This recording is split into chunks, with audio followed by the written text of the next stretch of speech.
Witam w pierwszym tegorocznym odcinku. Gramy na Amidze NG. Nowy rok to też nowe zmiany. Tutaj pochwalę się nowym mikrofonem Blue Yeti, kultowy, znany mikrofon, ceniony wśród youtuberów i podcasterów, więc mam nadzieję, że jakość dźwięku, na którą się skarżyliście czasami, będzie teraz lepsza. No ja już tu wiele więcej osiągnąć nie mogę. Mikrofon kupiłem już taki, można powiedzieć, półprofesjonalny, więc raczej nie będę tutaj niczego ulepszał. Akustykę mam taką, jaką mam. Ewentualnie ma ten mikrofon kilka tutaj przycisków, pokrętów, więc być może w kolejnych odcinkach jeszcze coś tutaj w ustawieniach samego mikrofonu zrobię. Oczywiście pierwszy odcinek tegoroczny będzie taki sam jak odcinek pierwszy ubiegłoroczny, a więc będę tutaj zajmował się podsumowaniem gier. Zrobiłem sobie listę top 10 gier i ta lista będzie też uzupełnieniem artykułu, który jest ogólnym podsumowaniem wydarzeń z 2023 roku w świecie Amiga S4. Także zapraszam, będzie oczywiście w opisie link do tego artykułu. Nie będę ukrywał, że tegoroczna dziesiątka jest słabsza niestety niż ubiegłoroczna. Było kilka rozczarowań. Przede wszystkim tutaj Hyperion zapowiadał, że będzie trochę gier, że w zasadzie Heretic 2 to jest pewny, że będą licencje na nowe gry. Tymczasem gdzieś tam okazało się, że nie udało się nawet do końca roku zdążyć z wydaniem Heretica 2. Udało się tylko z licencji w zasadzie potwierdzić licencję na grę Sin, która jest w beta testach i którą testuję. Ale komercyjnie nie wyszło z tego w minionych 12 miesiącach nic. Kolejny wielki gracz, czyli Entwickler X. Też gdzieś tam na YouTubie od czasu do czasu można zobaczyć filmy z ich gier skompilowanych dla Amiga S4. Widać, że kiszą na dysku przynajmniej kilka fajnych tytułów, ale też żadnego nie udało się wydać w ubiegłym roku. Wreszcie trzeci taki poważny element, który wpływał na rynek gier na Amigie, czyli Huno.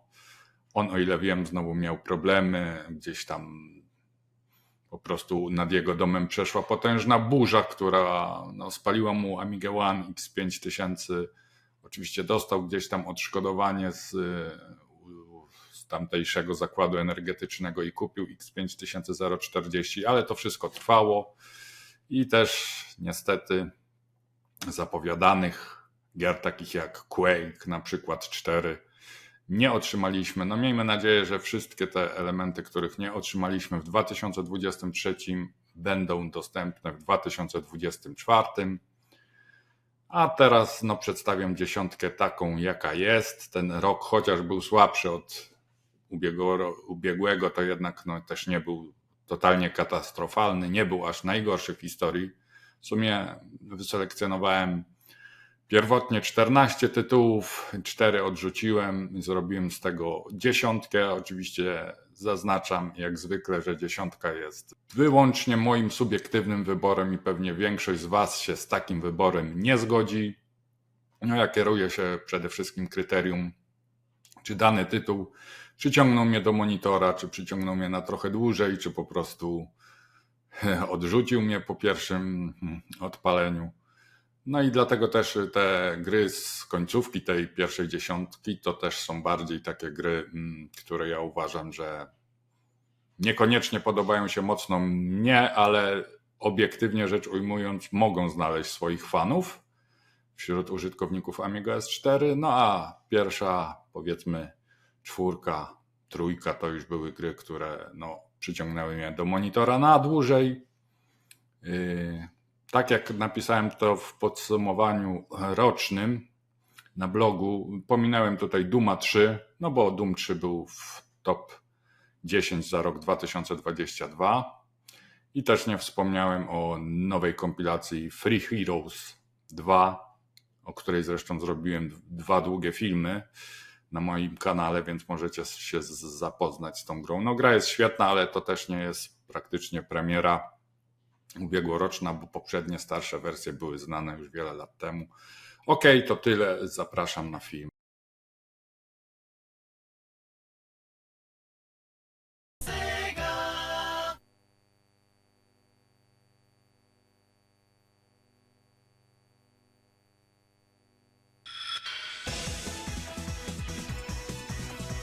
Sonic, czyli marka kojarząca się z Segą, znana na całym świecie, której klasa nie podlega dyskusji.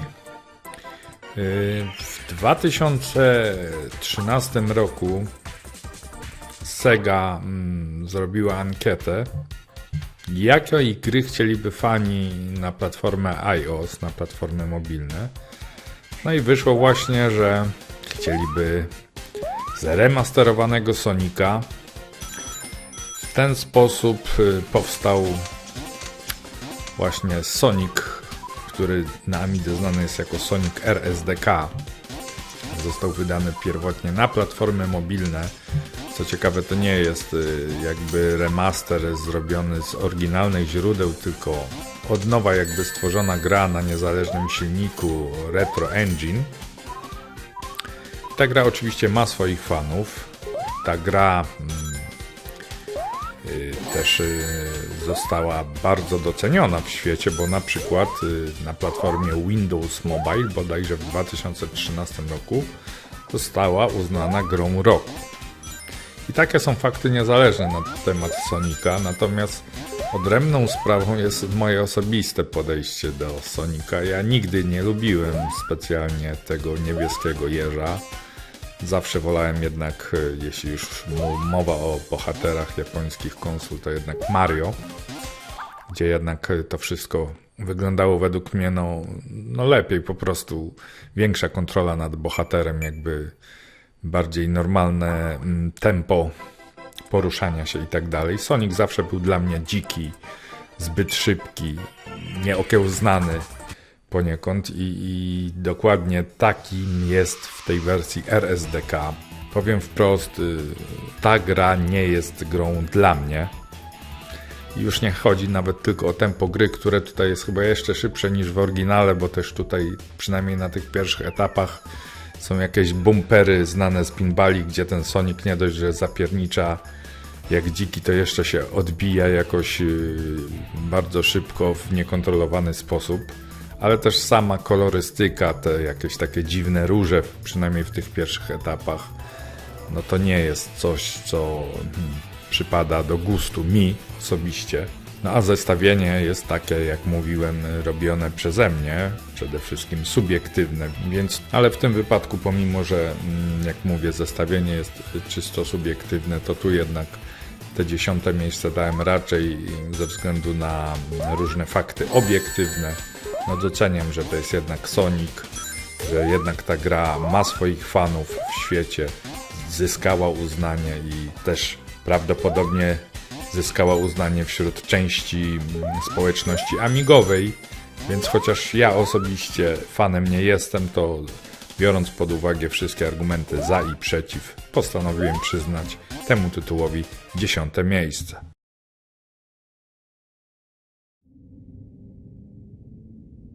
Fallout. No tutaj bardzo podobne będę miał spostrzeżenia co w przypadku Sonika, chociaż oczywiście gry są skrajnie różne, bo to jest jednak taki fabularny RPG rozgrywany gdzieś tam w postapokaliptycznym świecie, konkretnie w roku 2161.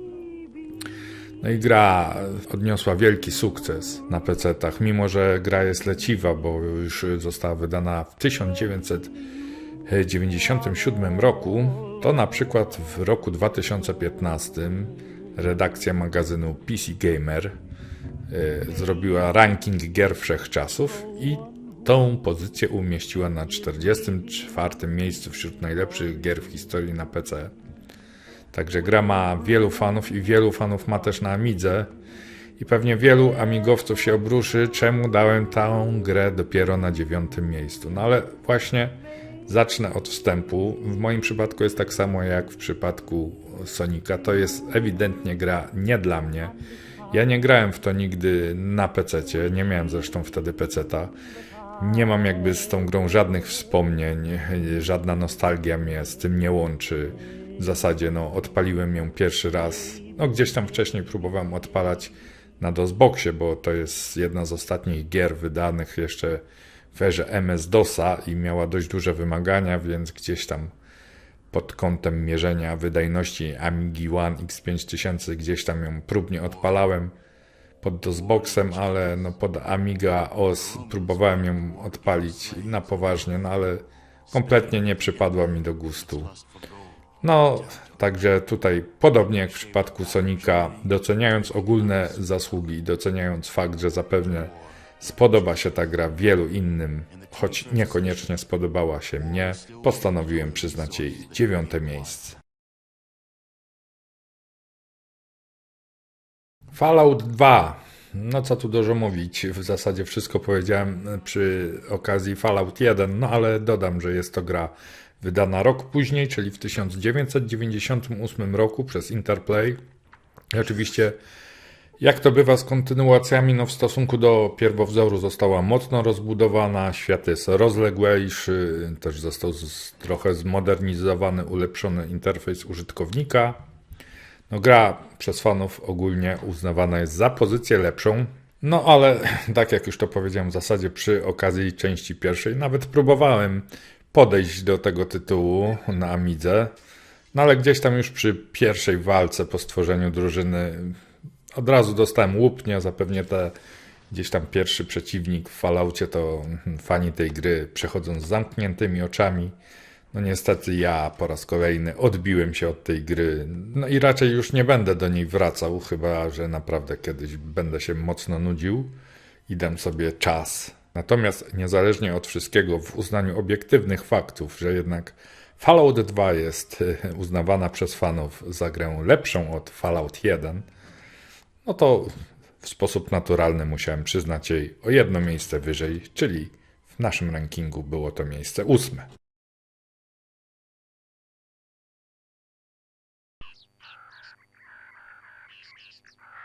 Prehistoric 2. Kontynuacja znanej również z Amigi gry platformowej, w której kierujemy losami przesympatycznego jaskiniowca wymachającego maczugą. Jest to pozycja, która była jednym z pierwszych rozczarowań, jeśli chodzi o życie amigowca, bo nie wyszła na Amigę. Chociaż wyszła jeszcze na przykład na 8-bitowego Amstrada, ale ja tą historię już wielokrotnie gdzieś tam na forach przytaczałem, dlaczego tak się stało, więc nie będę jej tutaj przytaczał ponownie. Skupię się na samej grze. Gra jest piękna, kolorowa, można powiedzieć zrobiona w zgodzie z kanonami wyznaczonymi dla dobrej, porządnej platformówki 2D.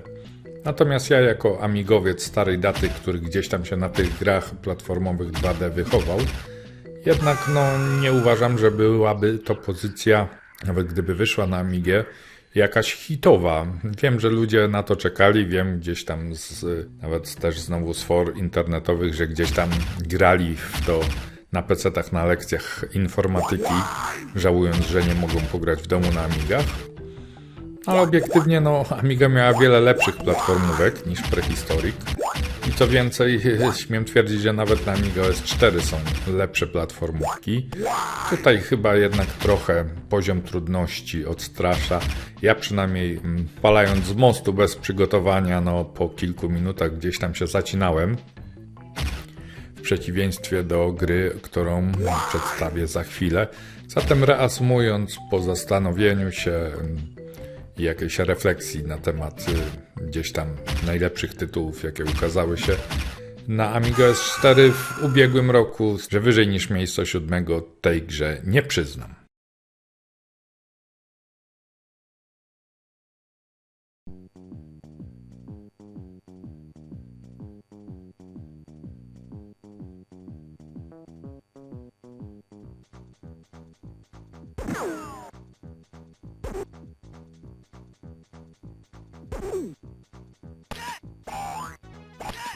Blues Brothers 2.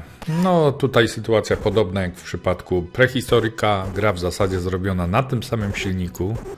I też w zasadzie nie wiadomo czemu nie wyszła na Amigę, skoro pierwsza część Blues Brothers wyszła. Natomiast Porównując ją z prehistorykiem, no być może jest odrobinę mniej kolorowa, chociaż i tak jest ładnie naprawdę narysowana grafika, stary pixel art się kłania, ale zdecydowanie według mnie jest lepiej zrobiona muzycznie. Przede wszystkim mamy tutaj ten motyw znany z filmu, który nam towarzyszy w czasie gry. Druga rzecz to też lepiej zbalansowany według mnie poziom trudności. Tutaj jednak zamiast wymachiwać maczugą, strzelamy do przeciwników płytami winylowymi. Oczywiście ich zapas jest ograniczony, musimy je po drodze zbierać, ale summa summarum daje to według mnie bardziej właśnie wyważony stopień trudności, pozwala pobawić się dłużej. Takiego gdzieś tam gracza jak ja, który nie jest być może mistrzem manualnym, tutaj już pewnie też nie ten refleks u blisko 50-letniego Zgreda, to jednak ta gra do monitora przykuła właśnie na dłużej, nie odstraszyła tym poziomem trudności, a grywalność całkiem przyzwoita jak na starą platformówkę 2D, także postanowiłem ją właśnie ocenić wyżej niż prehistoryka i dlatego przyznaję jej miejsce 6.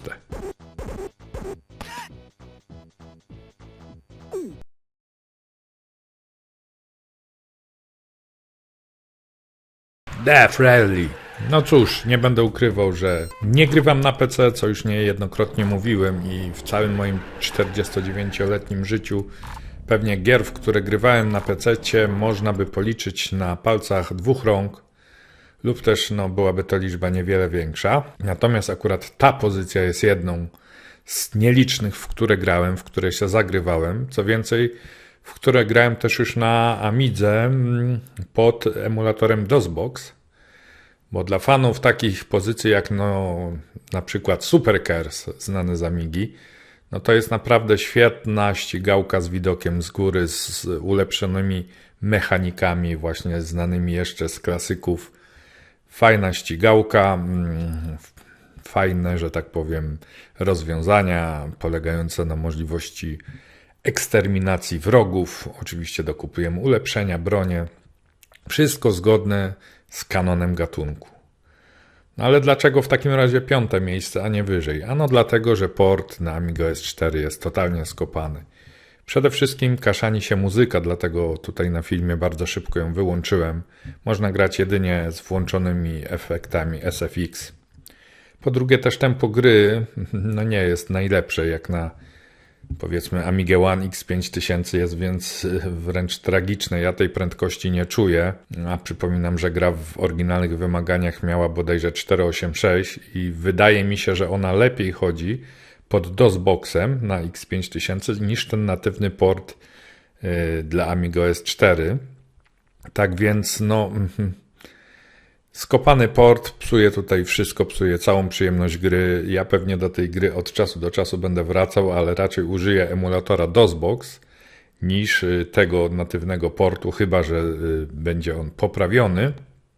Jeśli się doczeka poprawek, to na pewno będzie super rzecz, a na razie to bardziej ze względu na klasę samej oryginalnej gry niż ze względu na klasę portu, postanowiłem tutaj umieścić tę pozycję na miejscu 5.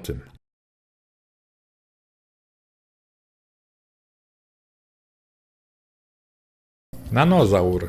No cóż, czekaliśmy na gry klasy Quake'a 4 czy Preya, a dostaliśmy Nanozaura, kolejną grę ze stajni Pangea Software. Te gry, które wyszły w 2022 roku, były całkiem według mnie udane, zwłaszcza Chromek Rally, wyścigi. Tutaj chyba jest nieco gorzej. Typowa gra 3D z widokiem z trzeciej osoby. Sterujemy małym dinozaurem, walczymy z większymi dinozaurami. I myślę, że pozycja głównie zainteresuje właśnie może fanów dinozaurów, bo grywalność jest według mnie taka sobie, też oprawa jednak ten silnik nie pozwala na zbyt wiele, te dinozaury rozpadają się na takie jakby, nie wiem jak to nazwać, szklane czy papierowe płytki, dosyć płaskie, tam nie ma gdzieś tam rozwalających się, wyglądających bardziej naturalnie flaków, tylko jest to grafika trochę uproszczona. No na plus zasługuje w miarę otwarty świat, jakaś mgła, więc gra ma jakieś tam swoje plusy, aczkolwiek no nie jest to gra, która przynajmniej mnie osobiście jakoś na dłużej przyciągnęła do monitora. Natomiast no, port jest w miarę dopracowany, grafika w porównaniu do tutaj konkurencji tegorocznej, mimo iż mówię, nie jest to szczyt możliwości, nawet biorąc pod uwagę realia amigowe, to w porównaniu do wcześniej zaprezentowanej konkurencji jednak jest najbardziej zaawansowana. No więc uznałem, że umieszczę tę pozycję na miejscu 4. Wipeout 2052. No wchodzimy na top 3 na pudło. No i wchodzimy też do gier, które no, przyznam osobiście przykuły mnie do monitora amigowego na dłużej niż pół godziny w przeciwieństwie do poprzednich tytułów. Czyli Wipeout. No nie będę ukrywał, jestem wielkim fanem gier wyścigowych. Gdzieś tam taka seria jak Gran Turismo. To jest w ogóle dla mnie jedna z najlepszych serii gier wszechczasów, jeśli chodzi o historię elektronicznej rozrywki. No ale wiadomo, że Gran Turismo nigdy na Amigę nie wyjdzie. To jest marka Sony, zarezerwowana dla PlayStation. Poniekąd bardzo podobną historię miała seria Wipeout. Też tutaj słynna firma Psygnosis, wykupiona potem przez Sony, zamieniona w studio Liverpool, dziś już niestety nieistniejąca. Ona też robiła gry wyścigowe dla konsoli Sony, ale tu na szczęście też była ta seria bardziej otwarta na inne platformy. Wyszło to też na PC. Wyszła jedna gra, zresztą jedna z najlepszych przedstawicieli serii, czyli Wipeout 2097, jeszcze w latach 90. na Amigę z kartą PowerPC. A teraz po latach wyszedł protoplasta serii. Jak to bywa z protoplastami? No, ma jeszcze choroby wieku dziecięcego i nie będę ukrywał, że jest to pozycja znacznie słabsza niż wspomniany wcześniej Wipeout 2097. Niemniej to wciąż jest Wipeout i wciąż potrafi dać trochę radochy fanom gier wyścigowych. No a przede wszystkim oprócz radości ze ścigania się, no też jest tutaj radość dla ucha, jeśli ktoś jest fanem muzyki techno, muzyki elektronicznej, to tutaj na pewno znajdzie coś dla siebie, bo tutaj wiele uznanych gwiazd, znanych w świecie show biznesu, takich jak, nie wiem, zespoły The Prodigy, Chemical Brothers, no tutaj dołożyły swoją cegiełkę do oprawy muzycznej, więc jest w co pograć, jest czego posłuchać. Jest to pozycja, która potrafi dostarczyć nam rozrywki, to na różnych frontach, na różnych polach. Aczkolwiek nie jest to pozycja wybitna, jak mówię, jest to protoplasta serii, która dopiero potem była dopieszczana i udoskonalana, ale w tym nie najlepszym roku 2023 według mnie w pełni zasłużone miejsce 3.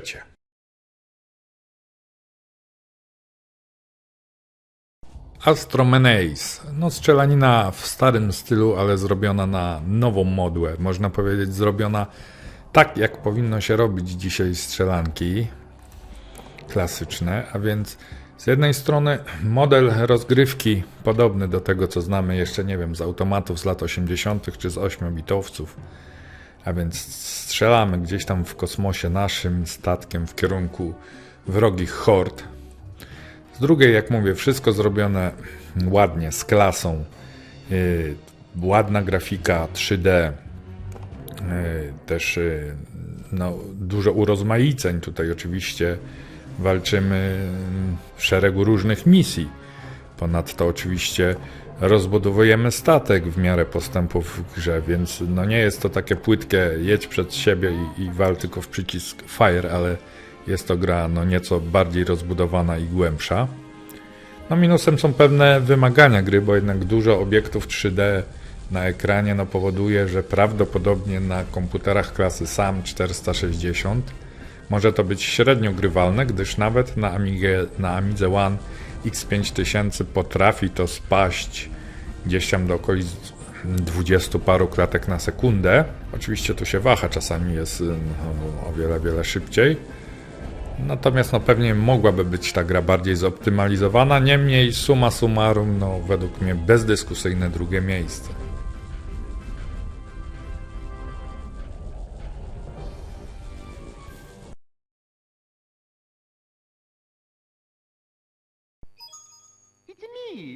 Zacząłem zestawienie Soniciem, kończę jego największym konkurentem, czyli Mario.